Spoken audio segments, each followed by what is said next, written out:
দিয়ে গেলাম সংসার। জীবনে কোনোদিন তোর মারও মন ভরাতে পারলাম না, তুকারও মন ভরাতে পারলাম না। আমার আর পাড়ার কাদানে সংসার তুরা চালা, আমি তো পারলাম না, তুরা চালা। যাই কোনো একদিকে বেরিয়ে যাই, 15 দিন অন্তত বাড়ির বাইরে থাকি। ছেলেপেলের একটু শিক্ষা দেওয়ার দরকার, জীবন আসলে কি। জীবন ওরা যত সহজ মনে করে, আসলে অত সহজ না। বেরিয়ে যাই, 15 দিন চালাক, তারপরে বুঝবে সংসার আসলে কি। এখানে একটু বসি।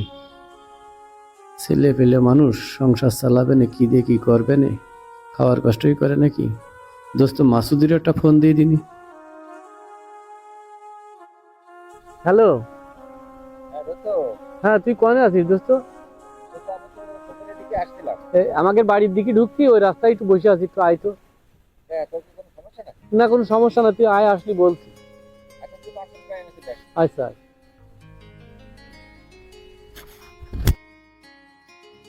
কিরে দোস্ত, এত জরুরি ডাকলে কি কোনো সমস্যা নাকি? তোর কাছে একটু দরকার বুঝলে ডাকলাম। বল দিন কি সমস্যা শুনি। তুই তো ভালো করেই জানিস আমরা অল্প রোজগার করা মানুষ, আমাদের আশা আকাঙ্ক্ষাও সীমাবদ্ধ থাকা উচিত। কিন্তু বউ ছেলে মেয়ে এরা কেউই এই জিনিসটা মানতে চায় না। ইগার চাহিদা হয়ে গেছে দিন দিন অনেক বেশি। রীতিমতো ছেলে তো আমার সঙ্গে দুর্ব্যবহার করছে। ছেলের সঙ্গে রাগ বাগ করে আমি বাড়িতে চলে আসছি। সংসারে এত অশান্তি করছে, ছেলে পেলে যে বাড়ি দাঁড়াতে পারছিস না। আরে দোস্ত কি হয়েছে আজকের গল্পটাই শোন। আকাশের আম্মু, এই যে রান্না কদ্দূর? রান্নাটা হয়ে গেল। কি রান্না করছো? তুমি চাইলে দিয়েছো তাই আমি রান্না করছি। তোমাকে এরকম উল্টো পাল্টা কথাবার্তা রাখা সবসময়। কি রাঁধছো কলেই তো হয়ে যায়। আব্বু, তোমার আবার কি হইলো? আমার কালকে 5,000 টাকা দিতে হবে। তোমার 5,000 টাকা কি কাজে লাগবে? তুমি জানো না কলেজের বেতন দিতে হয়, আর 3-4 দিন পর পিকনিক টাকা দিবা। ওই বাবা, এবার সংসারের অবস্থা ভালো না, পিকনিক টিকনিক এবার দরকার নেই। এবার ওই যে চেষ্টা করবা না বেতনটা দিতে পারি কিনা। অত কিছু জানি না, কালকের মধ্যে 5,000 টাকা দিবা তাই জানি আমি। আমি বুঝিনি, আমি কি টাকা সাথে আসলে তোমার সংসার চলে না নাকি? অত কিছু জানি না, কালকের মধ্যে 5,000 টাকা দিবা তাই জানি আমি। তুমি কলি তো হবে না বাবা, 5টা 6টা লোকের সংসার কিভাবে চলে সে তো আমি জানি। তাহলে সবসময় একরকম করতে গেলে তো হবে না। তোমরা সংসারটা চালিয়ে দেখো কিভাবে সংসারটা চলে। মনে হচ্ছে তুমি চলে গেলে আর সংসার চলবে না মনে হচ্ছে। ঠিক আছে বাবা, তাহলে তোমরা সংসার চালাও, আমার টাকা দেওয়ার কাজা নেই বাবা, সংসার তোমরা চালাও। যাও যাও, তুমি যাও, তুমি না থাকলে মনে হচ্ছে চালাতে পারবে না সংসার। হ্যাঁ, আমি এই যে যাচ্ছি, সংসারটা তোমরা চালাও দেখি। আর চালিয়ে থাকবো না, দেখাবো না, যাও তুমি যাও। এই যে আমি চললাম। যাও যাও, আগে যাও।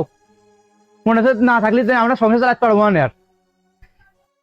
দোস্ত, আমি আশেপাশে কোথাও কোনো একটা কাজ দেখে নিবান, একদিন 15 আমি বাড়ির বাইরে থাকবো।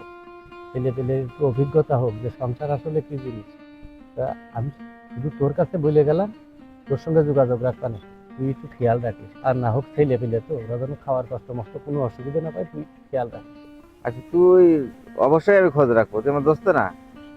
তাহলে এক কাজ করিস, তুই যেখানে থাকিস ওই ঠিকানাটা আমার দিয়ে রাখিস, ঠিক আছে? আচ্ছা ঠিক আছে, আমি তোর সঙ্গে ফোনে যোগাযোগ রাখবা না, আমি গেলাম। হ্যাঁ আচ্ছা ঠিক আছে, তো এনে টেনশন করা লাগবে না, আমি দেখবো না। হ্যাঁ তাহলে ঠিক আছে, যোগাযোগ রাখবা না। তাহলে তুই এক কাজ করে ঠিকানাটা কিন্তু অবশ্যই দিয়ে দেয়। আচ্ছা ঠিক আছে, ফোনে যোগাযোগ রাখবা না।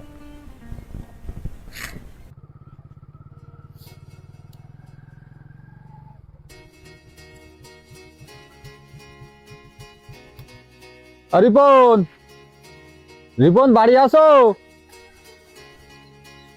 কাকু, আব্বু তো বাড়ি নেই। এমনি এই শোন, কাকু কিছু বলবেন? হ্যাঁ, তোর আব্বু কই? কাকু, আব্বু তো বাড়ি নেই।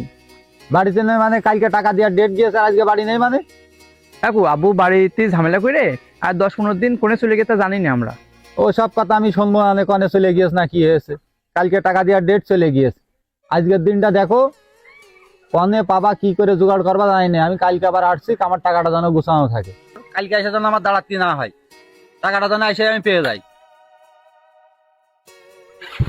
কালকে আমি আসছি, টাকা যেন গুছানো থাকে। মানে আকাশ আম্মু, কি ডাকে করছিল? ওই শামিম কাকু আইলো, আব্বু বলে তার কাছে টাকা ধারে, তার নীতি আইলো বলে কালকে টাকা দেওয়ার ডেট ছিল, কিন্তু কালকে তো দিইনি, আবার কালকে আসবে না আমরা। তো এখন কি করব? কালকে এসে আবার তো বকাঝকা দেবেন যে না টাকা দিই। আগে তো আজকে বুকে থেকে গেল আজকে। তোমার আব্বু তো আজ 10-15 দিন হয়ে গেল চলে গেল বাড়িতে, না তো খোঁজ খবরও পাওয়া যাচ্ছে না। তুমি এদিক ওদিক একটু খুঁজে মুজে দেখছো? আমি তো খোঁজ খবর নিয়েছি, কোনো জায়গায় তো তার পাওয়া যাচ্ছে না। কোনে যে বসে রয়েছে কি দেখাবে। কাকু, ও কাকু, বাড়ি আছেন? ও আকাশ, জি। হ্যাঁ বল, কোনো সমস্যা নাকি? ও খুবই দরকারে পড়ে আসলাম, আমার যে 2000 টাকা লাগবে। 2000 টাকা দেবো তো। আজ তোর আব্বু কোথায়? তোর আব্বু আসতে পারতো। কাকু আব্বু একটু বাড়িতে ঝামেলা হয়ে একটু চলে গিয়েছে, ও আচ্ছা কিন্তু কিস্তিওয়ালাটা এসে খুবই জ্বালা আসছে, 2000 টাকা না দিলে এখন নাই হয়ে যাবে। আচ্ছা, ঠিক আছে, তাহলে এক কাজ কর, দেখি 2000 টাকা। আচ্ছা 2000 টাকা আছে, ধর। আর তোর আব্বু আসলে জি। তাহলে আমার একটু জানাসেন, ঠিক আছে? আচ্ছা ঠিক আছে কাকু। আচ্ছা ঠিক আছে।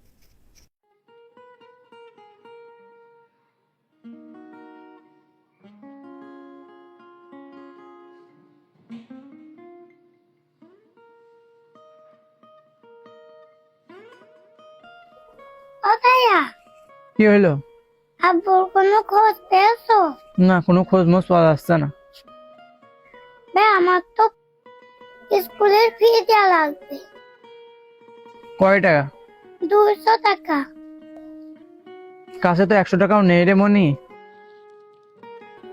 আচ্ছা তুই যা, আমি দেখবো না। আচ্ছা। মানে আম্মু, তোমার আব্বুর কোনো খোঁজ খবর পাইয়াছো? আব্বুর তো কোনো খোঁজ খবর পাওয়া যাচ্ছে না। মানে বাড়ি তো চালও না, তাহলে কি দিয়ে কি করবা না? কি করবো তাই ভাবছি, কাজে কোনো টাকা পয়সাও নেই। শ্রাবণী কেবল এসে বললো কালকে ওর পরীক্ষার ফি লাগবে। আব্বুর খুঁজে আসার সময় ওই যে কিস্তিওয়ালার সাথে দেখা হইলো, সেও চাপ দিয়ে থেকে গেল। 3 সপ্তাহ কিস্তি দেওয়া হচ্ছে না। আম্মু, আমি বুঝতে পেরেছি আব্বু কিভাবে সংসার চালাইতো। আসলে আমরা না বুঝে তারপর আরো চাপ দিতাম। এই 15 দিনই বুঝে ফেলে দিলাম সংসারটা কি জিনিস। আর আব্বু এই বছরের পর বছর এই সংসার চালায়। আব্বু এবার বাড়ি আসলে না আর কোনোদিন দুর্ব্যবহার করবো না, আর কোনোদিন টাকা পয়সার জন্য চাপ দেবো না। মানে তুমি না এক কাজ করো, এইভাবে তো আর হয় না। তোমার মাসুদ কাকু ধরে মেরে দেখো যে সে একটু খুঁজে মিজে আইনে দিতে পারে নাকি। আচ্ছা মোতালে আমি তাই যাচ্ছি। মাসুদ কাকুর সাথে তো আবার ভালো সম্পর্ক ছিল, এখন তার কাছে যেয়ে দেখি সে যদি কোনো খবর মোবর পায়।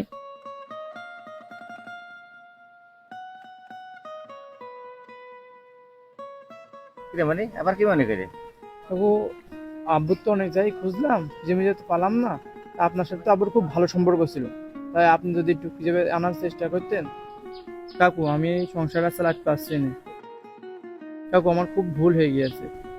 বাপ মানে বটবৃক্ষ, যার আছে সে বোঝে না, আর যার নেই সে ঠিকই বোঝে। এই কয়দিনই তো তোরা হারে হারে উপলব্ধি করতে পারিস যে বাপ কি জিনিস, তোদের সংসার কিভাবে চালিয়েছে তোর বাপই জানে। তাহলে শোন মনি, তুই যে মাঝে মাঝে আমার কাছ থেকে যে টাকা নিয়ে যাস, এই টাকাটা কিন্তু আমি আমার নিজের পকেট থেকে দিই, এটাও তোর আব্বুই দেয়। যাওয়ার আগে আমার কাছে বলেও গেছে, সে রাগ করে যায়নি, কিন্তু তোদের শিক্ষা দেওয়ার জন্য গিয়েছে। কাকু কোনো জায়গায় যদি আব্বুর সন্ধান থাকে একটু খুঁজে নেওয়ার ব্যবস্থা করেন কাকু। আমার সেদিকে খুব ভুল হয়ে গেছে, সেদিনকে ওরম ব্যবহার করা উচিত হয়নি আমার।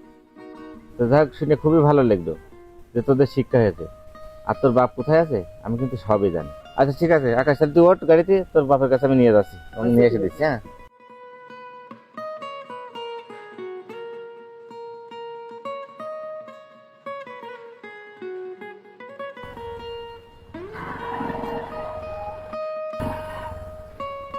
আকাশ,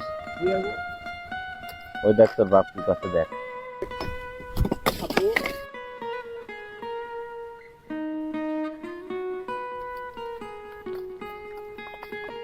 আব্বু তুমি কাজ করছো? আব্বু আব্বু আমার ভুল হয়ে গেছে, তুমি বাড়ি চলো।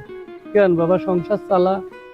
সংসার তো আমি চালাতে পারি না, সংসার তো তোকে দিয়ে দিয়েছি, তোরা একটু সংসারটা চালা। আব্বু আমার ভুল হয়ে গিয়েছে, তুমি বাড়ি চলো। আমি এই 15 দিনে বুঝতে পারছি সংসার চালানোটা কতটা কঠিন, আর তুমি সংসার না চালাতে পারলে আমরা তোমার সাথে কেরাম আচরণ করি। আব্বু আমি এই 15 দিনে আমার শিক্ষা হয়ে গেছে, তুমি বাড়ি চলো আব্বু।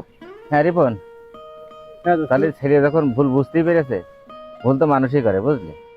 তা তুই এখন বাড়ি চল। চলো আব্বু বাড়ি চলো। চল চল।